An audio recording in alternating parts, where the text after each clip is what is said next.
초대해 주신 담임 목사님 또 우리 성도님들께 진심으로 감사의 말씀을 드립니다. 제가 영상을 하나 준비했는데 먼저 보시고 같이 은혜 나누도록 하겠습니다.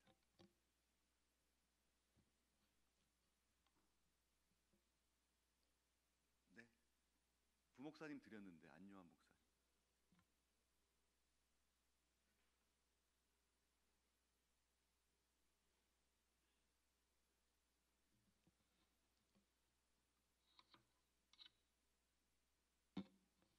네, 준비가 전달이 안 됐나 보네요. 네, 반갑습니다. 네, 네. 우리가 인생을 살면서 어떤 고통스러운 순간을 지나게 되면 욥기를 읽고 싶은 충동이 생깁니다. 그렇죠? 그래서 일단 욥기를 펴니다. 그런데 욥기를 끝까지 읽은 사람은 그렇게 많지 않습니다. 또 우리는 우리 주변에 힘들고 어려운 시간을 지나는 사람들에게 욥기를 읽어보라고 추천하기도 하죠. 자기는 읽지도 않았으면서. 네. 욥기는 성경에서 가장 난해한 책입니다. 레위기 다음으로 읽기가 어려운 책이에요. 근데 여러분이 아시는 것처럼 욥에게 어느 날 고통이 찾아오지 않습니까? 근데 욥이 이 고통 가운데, 고난 가운데 깨달은 것이 있습니다. 그것이 42장 5절의 말씀이에요. 내가 주께 대하여 귀로만 들었사오나 이제는 눈으로 주를 배움나이다. 내가 지금까지는 하나님이, 예수님이 이런 분이라고 귀로만 들었어요. 목사님의 말씀을 통해서, 또 요즘은 유튜브를 통해서. 근데 이제 내가 이 고통을 통과하고 나서 나는 눈으로 주님을 뵈고 있다고 고백하고 있습니다. 이게 무슨 말이에요? 고통 속에서 누굴 만날 수 있었다는 거예요? 주님을 만날 수가 있었다는 것입니다. 왜 하나님이 믿는 그리스도인에게 고통을, 고난을 면제하지 않으시는지 그 이유는 목사인 저도 잘 모르겠어요. 아무리 성경을 읽어도 해답을 얻을 수가 없어요. 그러나 중요한 것은 우리가 이 고통 속에서 주님을 만날 수가 있었다는 것입니다. 평소 내 인생이 아름다운 하늘 아래 잘 나가고 평탄할 때에는 우리의 길을 열지 않습니다. 우리의 마음을 오픈하지 않아요. 그러나 고통 속에서 주님을 만날 수 있는 찬스를 허락하신 하나님, 드디어 욥이 그 하나님을 경험하게 된 것입니다. 어떤 가운데? 고난 가운데. 이것이 바로 욥기의 중요한 메시지예요. 제가 태국에서 사역하면서 처음으로 교회를 세운 것이 사무송크란의 우리 공주 중앙교회 우리 성도님들의 헌신으로 처음 제가 태국 가서 세운 교회가 그 썽사왕 맥글렁 교회입니다. 작년에 우리 성도님들하고 또 부목사님 모시고 코로나로 인해서 봉헌 예배를 드리지 못하다가 봉헌 예배를 드렸었는데, 이 사무송크란 시는 태국에서 절이 가장 많은 도시예요. 태국에서 가장 유명한 절들이 다 모여 있습니다. 교회도 6개밖에 없었어요. 6개. 공주만 해도 얼마나 교회들이 많아요. 근데 썽사왕 맥글렁 교회를 포함해서 지금 7개의 교회밖에 없습니다. 우리 전도사님이 그 지역에 교회가 없다는 것이 너무 안타까운 거예요. 그래서 사무송크란 시를 품고 기도하다가 할머니 때부터 물려받은 땅이 있었는데 그 땅을 하나님께 드리고 거기에 교회를 세우기로 결단합니다. 근데 교회를 질 돈이 없잖아요. 그래서 하나님께서 그곳에 교회를 세워주실 줄로 믿고 먼저 현수막 하나를 걸어 놓은 거예요. 현수막에다가 뭐라고 적었냐 하면 피스하우스. 피스하우스가 뭐예요? 뭐라고요? 피스하우스, 평화의 집. 그리고 거기에 성경 구절을 적어 놓았어요. 수고하고 무거운 짐진 자들아 다 내게로 오라. 내가 너희를 쉬게 하리라. 마태복음 몇 장 몇 절이에요? 네, 이럴 줄 알았어. 마태복음 몇 절이죠? 8장 28절인가요? 네, 적어 놓은 거예요. 근데 하나님, 이곳에 교회를 세우게 도와주옵소서. 그 현수막 하나 걸어 놓았어요. 근데 그날 봉헌식에 사무송크란 그 기독교 연합회 회장님이 오셔서 축사를 해주시는데 그 회장님이 이런 말씀하시더라고요. 어느 날 그 지역을 지나가다 보니까 현수막 하나가 걸려 있더래요. 근데 거기 아까 말씀드린 것처럼 뭐 평화의 집, 성경 구절 적혀 있고 이곳에 교회를 세우게 도와주옵소서. 근데 이분이 마음에 그런 생각이 들었대요. 아니 여기 교회가 세우기 정말 어려운 지역인데 여기에 교회가 세워지겠어? 근데 어느 날 지나가다 보니까 공사를 하고 있더래요. 공사를 하고 있네. 또 근데 어느 날 지나가다 보니까 교회가 세워져 있더래요. 정말이네. 교회가 세워졌네. 이분이 이날 축사하면서 눈물을 글썽이시면서 교회 건축을 위해서 믿음으로 걸어놓았던 현수막이 물이 변하여 포도주로 되듯이 현수막이 교회로 바뀌는 그런 놀라운 광경을 보면서 자신의 믿음 없음을 회개했다는 그런 간증이었습니다. 사랑하는 여러분, 전사님도 그날 말씀 이렇게 간증하시는데 현수막 걸어놓았더니 동네 사람들이 다 비웃었대요. 다 손가락질했대요. 전사님은 교회가 세워지기까지 사람들의 멸시와 손가락질, 그 비웃음을 견뎌야만 했습니다. 어떻게 보면 이게 전도사님에게는 고난이었죠. 고통이었겠죠. 그러나 전도사님은 고난 가운데 하나님께 기도했고 하나님은 마침내 전도사님의 믿음대로 그곳에 교회를 세울 수 있도록 인도하여 주셨습니다. 이것이 바로 놀라운 기도의 응답인 것이죠. 여러분, 기도의 능력을 믿으시기를 바랍니다. 소원대로 이루어지는 그 축복을 믿으시기를 바랍니다. 이것이 바로 여러분의 헌신으로 세워진 성사왕 맥글롱 교회의 스토리입니다. 두 번째 세워진 교회 이야기 여러분하고 나누고 싶어요. 두 번째 세워진 교회는 방콕에서 2시간 정도 떨어진 사라불이라는 도시에 세워진 교회인데 이 교회 전도사님 오빠가 억울한 누명으로 감옥에 가게 되었습니다. 25년형 형을 받게 돼요. 전도사님이 오빠가 억울한 누명에서 벗어나기 위해서 매일 기도했다 그래요. 그리고 교도소에 매주 성경을 3장씩 써서 오빠에게 편지로 넣어주고 어머니하고 한 달에 한 번 면회를 가서 하나님의 복음을 전하고 그래서 오빠가 예수님을 영접했다 그래요. 그런데 그렇게 시간이 흘러서 8년 2개월이라는 시간이 흘러갑니다. 8년 2개월의 시간이 흐른 어느 날 진범이 잡히게 되었고 오빠는 억울한 누명에서 벗어나게 되었어요. 이 광경을 목격한 모든 가족들이 예수님을 믿게 되었고 전사님이 신학을 공부해서 또 신실한 사역자가 돼서 그곳에서 열심히 또 사역을 하고 있습니다. 또 옥살이에서 풀려난 오빠도 교회 옆에 집을 짓고 신실한 사역자로 또 동생의 사역을 돕고 있어요. 사랑하는 여러분, 전사님 간증 들으면서 저도 얼마나 은혜가 되었는지 몰라요. 전사님이 이렇게 고백하는 것이었습니다. 고난은 고통이지만 절망은 아니라는 거예요. 믿으십니까 여러분? 고난은 고통이지만 절망은 아니라는 것입니다. 오히려 고난을 통해서 하나님 앞에 더 무릎 꿇어 기도할 수 있었고 고통의 한복판에서 온 가족이 예수님을 믿게 되었다는 것입니다. 우리가 물론 예수님을 믿고 예수님을 만났다는 사실 때문에 예수님은 우리에게서 고통이 면제된다고 약속하지 않으셨어요.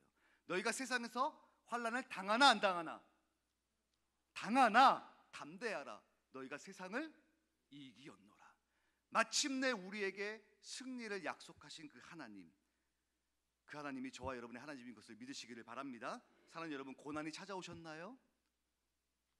고통 가운데 계신 분이 계십니까? 지금이야말로 하나님 앞에 무릎 꿇어 기도해야 될 시간인 것을 믿으시기를 바랍니다. 이제 세 번째 지어진 교회의 이야기 여러분하고 나누고 싶어요. 1982년 11월 한 낯선 그리스도인에게 전도지 한 장을 받게 돼요. 거기에 보면 뭐라고 쓰여져 있었냐면 수고하고 무거운 짐진 자들아, 또 이렇게 쓰여져 있고 누구든지 그리스도 안에 있으면 새로운 피조물이라. 이전 것은 지나갔으니 보라 새 것이 되었도다. 아니 그리스도라는 분이 도대체 어떤 분이길래 내게로 와서 쉬라고 하는가? 이 말씀이 이 세 번째 지어진 파타야에 지어진 교회인데 영상 영상을 보여드려야 되는데 영상이 지금 준비가 안 돼가지고, 네, 이 목사님이 그래서 준비가 됐다네요. 네. 일단 이 말씀 드리고, 그래서 어디까지 얘기했죠? 네. 그래서 교회 전화를 걸어서 자기 발로 찾아갔다 그래요. 주일날 예배를 처음으로 드리고 집에 돌아와서 자기 방문을 걸어 잠그고 한 번도 드리지 않았던 기도를 하나님께 드렸다고 합니다. 어느덧 시간이 흘렀을 때 이 목사님은 마음에 이전과 다른 어떤 다름을 느꼈고 성령의 임재를 느낀 거였죠. 그래서 성령의 임재와 평안을 경험했다 그래요. 그래서 목사님이 이제 말씀이 예수님이 궁금해져서 성경을 읽기 시작했고, 읽으면 읽을수록 예수님에 대해서 알게 되었고 그리스도의 제자로 살고 싶다는 갈망이 생겼습니다. 그래서 신학교에 들어가서 신학을 공부하고 지금까지 복음을 증거하면서 파타야에서 목사님으로 교회를 섬기고 있어요. 사실 이 목사님은 예수 믿기 전에 늘 두려움에 시달렸다 그래요. 술과 도박에 빠져 살았다고 합니다. 성경을 읽으면 읽을수록 나오는 구절, 두려워하지 말라, 두려워하지 말라. 그 구절이 마음에 들어왔고 그때부터 두려움에서 해방되었다 그래요. 사랑하는 여러분, 인생의 여정에서 얼마나 많은 두려움들이 우리를 기다리고 있습니까? 그러나 전능하신 하나님, 전지하신 하나님, 그리고 주님의 손길이 함께 하신다면 우리가 뭘 두려워할 필요가 있겠습니까? 사랑하는 여러분, 지금까지 나에게서 떠나지 않는 어떤 그 고통 때문에, 고난 때문에 힘들어하는 분이 계십니까? 그렇다면 지금 이 순간 우리에게 필요한 것은 다른 그 무엇이 아니라 주님의 손길이 필요한 것이 아니겠습니까? 우리 영상 먼저 보시고 말씀 이어서 한번 하도록 하겠습니다.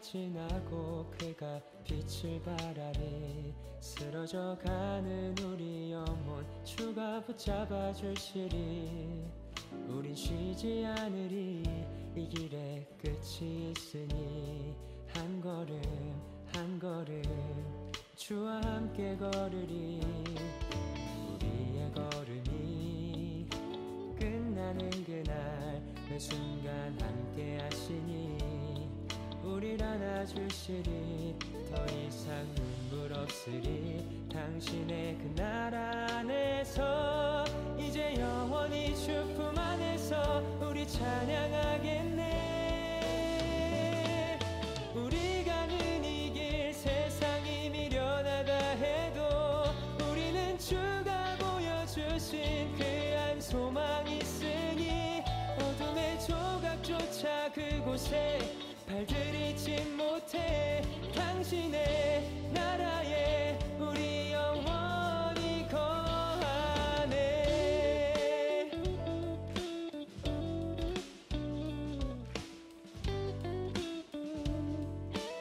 다시 한번 어두운 날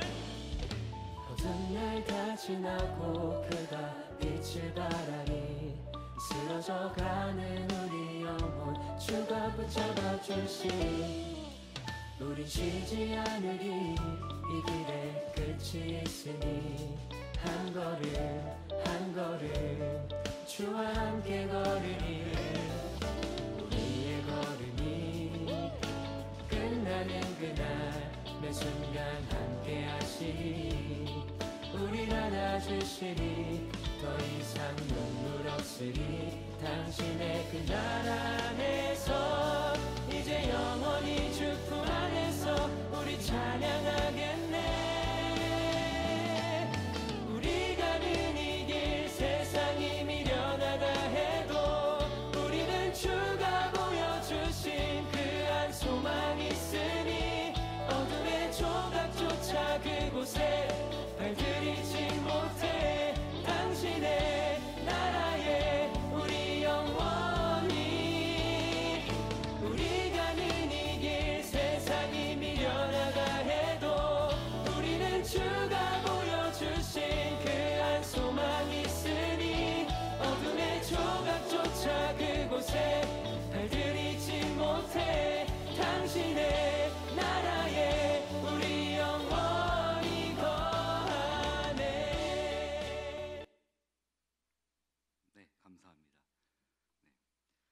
작년 11월 5일 날 갑자기 방콕에 돌풍이 불었어요.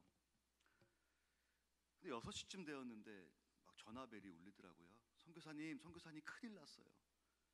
옆에 있는 큰 나무가 쓰러져서 유치원 건물, 저희가 주일날은 교회로 사용하고 평일은 유치원으로 사용하는데 그 나무가 쓰러지면서 건물이 무너졌다는 거예요. 빨리 오셔야 될 것 같다고. 집사람이랑 부랴부랴 갔더니 아까 영상에서 보셨지만 이렇게 건물 반이 그냥 다 무너졌더라고요. 근데 제가 그걸 딱 보는데 제 마음이 기뻤을까요? 슬펐을까요? 기뻤을 것 같아요? 슬펐을 것 같아요? 잘 모르시겠어요? 너무 기쁘더라고요. 제가 무너졌는데. 왜냐하면 제가 이제 또 우리 공주중앙교회 또 후원을 받아서 이렇게 건물을 잘 이렇게 리모델링해서 사용하고 있었는데 이제 사용하다 보니까 좀 공간이 좀 협소하더라고요. 아이들도 좀 이렇게 계속 늘어나고 좀 이렇게 다시 좀 이렇게 확장했으면 좋겠다라는 늘 마음이 있었습니다. 근데 그래서 제가 옆에 교회 한인교회 목사님한테도 목사님 이거 좀 다시 확장해서 좀 크게 다시 지었으면 좋겠어요. 또 선교사님들한테도 제가 그렇게 늘 얘기하고 다니고 그랬거든요. 근데 그날 갔더니 이렇게 건물이 자연재해로 무너졌잖아요. 제 마음에 그런 생각이 들더라고요. 하나님이 무너뜨리셨으니까 하나님이 하시겠구나, 그런 생각이 들었습니다. 참 하나님이 완벽하신 게 타이밍도 완벽하시더라고요. 무너진 그 방이 유치원 아이들이 낮잠 자고 이렇게 그러는 방인데 매일 주일날 아무도 없는 그 저녁 시간에 갑자기 비바람이 동반하더니 거기 무너진 거예요. 그때 만약에 평일날 그랬으면 큰 사고가 이어질 뻔했습니다. 근데 아무도 없을 때 건물이 무너졌거든요. 근데 제가 이렇게 무너졌는데도 이렇게 웃고 있으니까 그 옆에 한인교회 목사님이 저 보시면서 박 목사 좋지? 좋지? 박 목사 소원대로 돼서 좋지? 네 목사님, 하나님이 어떻게 일하실지 기대가 됩니다. 주일날 아무도 없는 시간에 사고가 났다고 말씀드렸잖아요. 근데 그 다음 날이 감리교 세계 선교사 대회가 한인교회에서 있었어요. 그 다음 날 선교사님들이 전 세계에서 다 모이거든요. 오셔서 보니까 지금 유치원 건물이, 교회 건물이 무너졌거든요. 그러니까 얼마나 마음이 아파요, 선교사님들이 자기 일처럼. 그래서 그 다음 날 모여서 뜨겁게 기도해주고, 또 이렇게 헌금도 또 이렇게 모아서 해주고, 또 여러분들이 또 이렇게 기도해 주시면서 또 보내주신 헌금으로 저희가 이전보다 2배의 크기로 다시 건축할 수가 있었습니다. 네, 건축비 4천만 원 들어갔는데요, 하나님이 정확하게 4천만 원 보내주셨어요. 하나님께서 이전보다 더 갑절의 축복을 허락해 주셨습니다. 지금 내부는 다 리모델링하고 또 다시 재건축해서 사용하고 있고요. 아이들이 처음 들어와서 와 좋다 그러더라고요. 네, 그리고 겉에는 아직 좀, 외부는 아직 마무리가 덜 돼서 아직까지도 건축을 조금 하고 있어요. 이 모든 것들이 우리 공주중앙교회 성도님들, 또 담임 목사님 기도해 주시고 또 이렇게 사랑의 손길을 보내주셔서 가능할 수가 있었습니다. 물론 하나님이 하셨어요. 하나님이. 제 마음에도 그날 딱 무너졌는데 하나님이 하셨으니까 하나님이 하시겠지. 요즘 아이들 하는 말로 일도 걱정이 안 되더라고요. 네, 하나님이 이전보다 더 큰 갑절의 은혜를, 축복을 허락해 주셨습니다. 저는 욥도 마찬가지라고 생각해요. 여기 10절 다시 보시면 욥이 그의 친구들을 위하여 뭐 할 때? 기도할 때 그의 공경을 돌이키셨다 그랬어요. 기도할 때 뭐예요? 고난을 끝내셨어요. 사랑하는 여러분, 지금 이 기적은 지금도 일어난다는 것을 믿으시기를 바랍니다. 자신의 고통에만 집중하지 마시고 하나님 앞에 나와 기도해 보세요. 그래서 하나님 뭐라고 말씀하시는 거예요? 고난 끝, 고난 끝. 여러분이 잘 아시는 것처럼 욥이 마침내 고난을 통과하지 않습니까? 부활의 새 아침이 밝아와요. 그래서 여기 다시 10절에 보시면 마지막에 욥에게 이전 모든 소유보다 얼마를 주셨다고요? 갑절이나 주신지라 그랬어요. 갑절이나. 모든 소유가 갑절로, 땅도 갑절로, 재산도 갑절로, 자식도 갑절로, 마누라도 갑절로. 마누라는 갑절이 되면 안 되죠. 네. 저는 이 욥의 인생에 이렇게 보면서 얼마나 이게 축복의 장인지 모르겠어요. 여러분 여기 12절에 보시면 여호와께서 욥의 말년에 그랬어요. 욥의 말년에 이 축복을 부어 주셨다고 그랬어요. 욥의 말년에 저는 여러분들이 이 말년의 축복을 사모하셨으면 좋겠습니다. 이렇게 보니까 노년에 계신 우리 분들이 많이 계신데 여러분 말년의 축복을 사모하셔야 돼요. 어떤 사람은 젊었을 때는 잘 나갔는데 말년에 노년에 비실비실한 인생을 사는 분들이 있어요. 말년에 또 존귀해지시기를 바랍니다. 뭘 하면 그렇게 돼요? 기도하면. 여러분 욥이 얼마에 살았어요? 여기 마지막 절에 보면 욥이 140년을 살며 140년을 살았다는 게 아니에요. 잘 읽으셔야 돼요. 욥이 고난이 끝났을 때가 몇 살이냐 하면 70세로 봐요.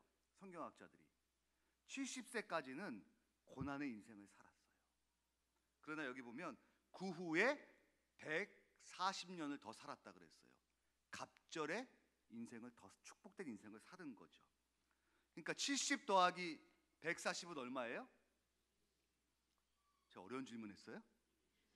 210세. 자, 옆에 사람 보시면서 인사하십시다. 우리도 210세까지 사십시다. 네, 아멘 하시는 분만 그렇게 될 줄로 믿습니다. 네, 지난주에 어떤 목사님이 전화가 왔어요. 교회에다가 이제 이렇게 후원을 하려고 자동 이체를 시키려고 신협에 갔는데 신협 직원에게 이거 몇 년까지 언제까지 해드릴까요? 그래서 목사님이 알아서 해주세요 그랬대요. 그때 신협 직원이 2200년까지 해놨대요. 그러니까 저도 2200년까지 살아야 돼요. 네. 여러분에게 정말 중요한 포인트 나누고 싶어요. 저에게 주어진 시간이 오늘 얼마 없어서 정말 중요한 포인트 여러분하고 나누고 싶어요. 여러분 욥이 기도할 때 하나님께서 욥의 그 고난을 끝내시고 갑절의 축복된 인생을 지금까지 살았던 그 인생보다 더 아름다운 축복의 인생을 욥에게 허락하셨어요. 그러니까 욥의 인생 역전의 비밀은 하나예요. 뭐예요? 욥은 기도의 사람이었습니다. 기도의 사람. 사랑하는 성도 여러분, 평생을 기도함으로 나를 향하신 하나님의 축복과 은혜를 누리는 저와 여러분 모두가 되시기를 주님의 이름으로 축원합니다. 기도하시겠습니다. 사랑의 하나님, 힘든 일, 어려운 일, 속상한 일이 있을지라도 뒤의 것은 잊어버리게 하여 주시고 하나님이 주시는 은혜를 바라보며 달려나가는 저희들 모두가 되게 하여 주시옵소서. 오늘 이 시간부터 기도를 결심하며 살기로 결단하게 싸우니 기도하며 나아갈 때마다 기도의 축복을 경험하게 하여 주시고 저들의 삶에 다시금 일으켜지는 축복과 하나님을 의지하는 그 능력으로 회복되고 일어서고 아름답게 시작하는 삶들을 살아갈 수 있도록 축복하여 주시옵소서. 예수님의 이름으로 기도드리옵나이다. 아멘.